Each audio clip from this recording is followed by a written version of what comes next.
Hey guys, now it's time for law and I just hope that accounts का paper बहुत अच्छा गया होगा।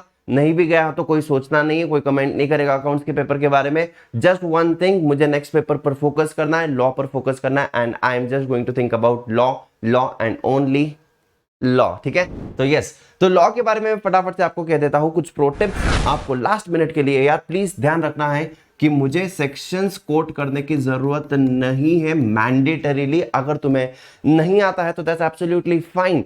टू द पॉइंट पेपर लिखना है, मतलब वहां पर आपको फैक्ट्स को समझकर प्रोविजंस लिखकर कंक्लूजन पर पहुंचना है।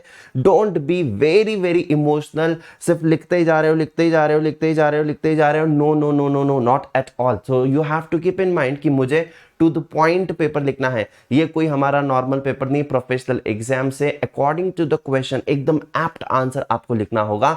राइटिंग थोड़ा सा टेक्निकल वर्ड्स को इस्तेमाल कीजिए, क्योंकि एक तुम्हारे ओन लैंग्वेज में लिख सकते हो, लेकिन थोड़ा सा टेक्निकल लैंग्वेज को इस्तेमाल कीजिए। Plan your entire day in such a way that आपका सारा सब कुछ इंपॉर्टेंट सारी चीजें हो जाए। ठीक है, तो आप लोग एक ही एक्ट को लेकर मत बैठो। आपको यहाँ पर अकॉर्डिंग टू द मार्क्स, जैसे कि आपको सारी चीजें अब तक पता होगी, तो उस हिसाब से इंडियन कॉन्ट्रैक्ट एक्ट को कितना समय देना है, सोगा को कितना समय देना है, एलएलपी को कितना समय देना है, all this things you have to keep in mind and फटाफट से थोड़ी सी फास्ट रिविजन्स करो। Writing practice is very very important. Try to complete 100 marks paper anyhow. ठीक है, सो 100 मार्क्स का पेपर एनी हाउ कंप्लीट होना चाहिए। डोंट बी इमोशनल और एक ही चीज लिखते जा रहे हो, लिखते जा रहे हो, बहुत अच्छे से आता है इसलिए।